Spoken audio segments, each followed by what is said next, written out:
The Battle of Ad Decimum took place on September 13, 533 between the armies of the Vandals, commanded by King Gelimer, and the Byzantine Empire, under the command of General Belisarius. This event and events in the following year are sometimes jointly referred to as the Battle of Carthage, one of several battles to bear that name. The Byzantine victory marked the beginning of the end for the Vandals and began the reconquest of the West under the Emperor Justinian I. Prelude. The Vandal kingdom in North Africa was ruled by King Hilderic. His reign was noteworthy for the kingdom's excellent relations with the Byzantine Empire ruled by Emperor Justinian I.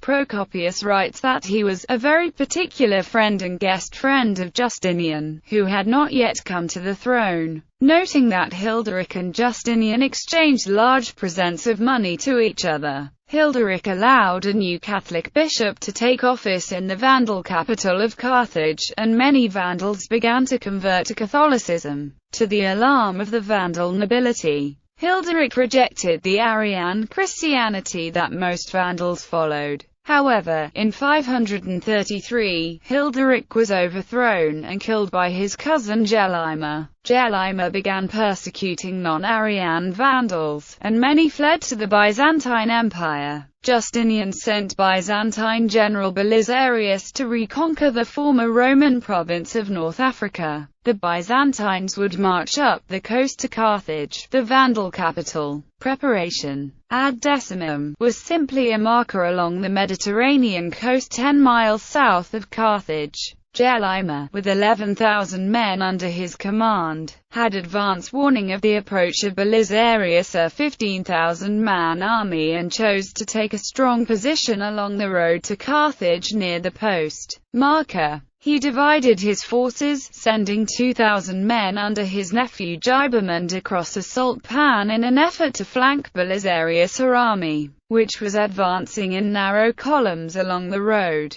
Another Vandal force, under Gelimer's brother Amates, was assigned to initiate a holding action at a defile near Ad Decimum. If everything worked well, Gelimer's 7,000-man main body would follow Gelimer around the Byzantine left flank and cut off their retreat. Battle. Gelimer failed to accomplish his mission, as a force of Byzantine and Hun mercenaries drove his 2,000-man force off and killed him. Amates also failed. He arrived at the defile with his men still strung out along the road back to Carthage, and he too was killed. The Romans pursued his men all the way to the gates of Carthage itself. Gelimer's main force, however, inflicted serious casualties on the Byzantine troops along the main road. The Byzantine mercenary cavalry was routed by the Vandals, and even though Gelimer was outnumbered, his men were performing well in the fighting. It appeared as though the Vandals would win the battle. But when Gelimer reached Amatus's position and discovered that his brother had been killed by the vanguard of John the Armenian, he became disconsolate and failed to give an order for one more assault, which would probably have destroyed the reeling Roman army and cut off the Huns and Byzantines who had earlier advanced toward Carthage after beating Amates and Gelimer. Instead, the Vandal attack was weakened while Gelimer buried his brother on the battlefield. Given a respite, Belisarius was able to regroup his forces south of Ad Decimum and launch a counterattack, which drove the Vandals back and soon routed them. Gelimer was forced to abandon Carthage. Aftermath. Belisarius camped near the site of the battle, not wanting to be too close to the city at night. The next day he marched on the city, ordering his men not to kill or enslave the population because he stated the people were actually Roman citizens under Vandal rule. They found the gates to the city open, and the army was generally welcomed.